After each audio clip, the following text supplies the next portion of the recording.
സാധാരണയായി ജഡ്ജിമാരും സർക്കാർ ഉദ്യോഗസ്ഥരുമൊക്കെ ഏതെങ്കിലും ഒരു സ്ഥാനാർത്ഥിക്ക് വേണ്ടി വോട്ട് തേടി ഇറങ്ങുന്നത് അസാധാരണമായൊരു സംഭവമാണ്. എന്നാൽ എം സ്വരാജിന് വേണ്ടി നിലമ്പൂരിലെ LDF സ്ഥാനാർത്ഥിക്ക് വേണ്ടി വോട്ട് തേടി ഇറങ്ങിയിരിക്കുന്നത് നമുക്കെല്ലാം പരിചിതനായ ഒരു ജഡ്ജിയാണ്. പക്ഷേ സാധാരണ രീതിയിൽ ജഡ്ജിമാരും സർക്കാർ ഉദ്യോഗസ്ഥരൊന്നും വോട്ട് തേടി ഇറങ്ങാറില്ല. ഇതിപ്പോൾ ഒരു ജഡ്ജി തന്നെ വന്ന് വോട്ട് ചോദിക്കുന്നുള്ളൊരു പ്രത്യേകതയുണ്ട്. ഇത് ഒരു അസാധാരണമായ ഒരു ഇലക്ഷനാണല്ലോ. ഇപ്പോൾ നിലമ്പൂരിനെ സംബന്ധിച്ചിടത്തോളം 5 വർഷത്തിലൊരിക്കലാണ് തിരഞ്ഞെടുപ്പ് നടക്കുന്നത്. ഇത് 4ാമത്തെ വർഷം തന്നെ വീണ്ടും ഒരു ഉപതെരഞ്ഞെടുപ്പ് നടക്കുകയാണ്. ഇതിൽ സ്ഥാനാർത്ഥിയായി വന്നിട്ടുള്ളത് നമ്മുടെ പ്രിയപ്പെട്ട സ്വരാജാണ്.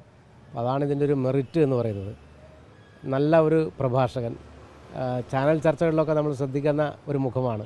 കാരണം കൃത്യമായ മറുപടി, എന്ത് പ്രകോപനമുള്ള കാര്യങ്ങൾ മറ്റുള്ളവർ പറഞ്ഞാലും അതിലൊന്നും പ്രകോപിതനാവാതെ രാഷ്ട്രീയമായ മറുപടി പറയുന്ന ഒരു വ്യക്തിത്വം, പിന്നെ കൃത്യമായ നിലപാടുള്ള ഒരാൾ. അതെല്ലാം ഈ തെരഞ്ഞെടുപ്പിൽ അദ്ദേഹത്തിൻ്റെ ഒരു മെറിറ്റായിട്ടാണ് ഞാൻ കാണുന്നത്.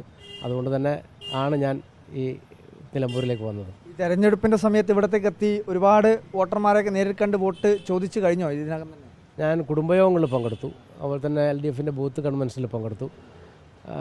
പൊതുവിൽ നല്ലൊരു പ്രതികരണമാണ് എല്ലാ ഭാഗത്തു നിന്നും ഉള്ളത്. അതുമാത്രമല്ല, LDF ഗവൺമെൻറ് നടപ്പിലാക്കിയിട്ടുള്ള ഒരുപാട് വികസന പ്രവർത്തനങ്ങളുണ്ട്. ആ വികസന പ്രവർത്തനങ്ങളുടെ ഒരു തുടർച്ച ജനങ്ങൾ ആഗ്രഹിക്കുന്നതിലാണ് അവരിൽ നിന്നെല്ലാം മനസ്സിലാക്കാൻ വേണ്ടി കഴിഞ്ഞത്. സാധാരണ രാഷ്ട്രീയക്കാർ വോട്ട് തേടി ഇറങ്ങുന്നത് കണ്ടിട്ടുണ്ടാവും. മാഷും സത്യത്തിലൊരു രാഷ്ട്രീയ പ്രവർത്തകനും കൂടിയാണ്. അപ്പോൾ സ്വാഭാവികമായി ഒരു ജഡ്ജായ അല്ലെങ്കിൽ ഒരു സിനിമാ താരമായ ഒരാൾ വോട്ട് തേടി ഇറങ്ങുമ്പോൾ ഈ ജനങ്ങളുടെയൊക്കെ റെസ്പോൺസ് എങ്ങനെയാണ്? നമ്മളെ സംബന്ധിച്ചിടത്തോളം ആളുകൾ കാണുമ്പോൾ ഒരു സന്തോഷമുണ്ട്. എന്ന് പറഞ്ഞാൽ സ്വീകാര്യതയുണ്ട്, ഒരു സന്തോഷമുണ്ട്. ആളുകൾ കാണുമ്പോൾ വർത്തമാനം പറയുമ്പോൾ ഒരു സന്തോഷമുണ്ട്. അപ്പോൾ ആ കുടുംബങ്ങളിലേക്ക് ഇറങ്ങി ചെല്ലുമ്പോൾ അവർക്കൊരു സന്തോഷമുണ്ട്. സത്യം പറഞ്ഞാൽ അവരുടെ ഇടയിലുള്ള ഒരാൾ എന്നുള്ളൊരു ഫീലിംഗ് കിട്ടുന്നുണ്ടാവും അല്ലേ വോട്ട് ചോദിക്കുമ്പോൾ? നമുക്ക് ഞാൻ നാട്ടിലും ഇത്തരം ചെറിയ പ്രവർത്തനങ്ങൾ നടത്തുന്ന ഒരാളാണല്ലോ, അതുകൊണ്ട് ആ ഒരു സന്തോഷമുണ്ട്.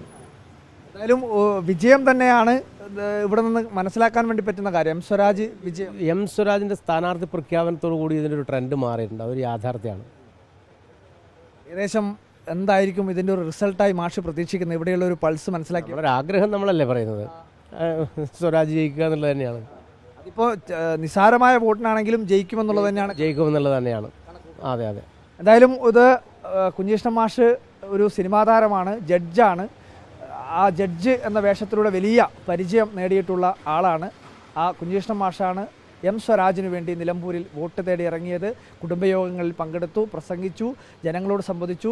കൂടുതൽ ഭൂരിപക്ഷത്തോടു കൂടി അല്ലെങ്കിൽ അഭിമാനകരമായ ഒരു ഭൂരിപക്ഷത്തിലേക്ക് എം സ്വരാജ് എത്തുമെന്നുള്ള പ്രതീക്ഷയാണ് നിലമ്പൂരിൽ നിന്നും കുഞ്ഞികൃഷ്ണൻ മാഷിനെ മനസ്സിലാക്കാൻ വേണ്ടി കഴിഞ്ഞത് എന്നുള്ളതാണ് മാഷ് തന്നെ പറഞ്ഞിട്ടുള്ളത്. വീഡിയോ ജേർണലിസ്റ്റ് ലിമേഷ് ചെറുവാശിക്കൊപ്പം reporter Arjun Kalyad in reporter Nilambur.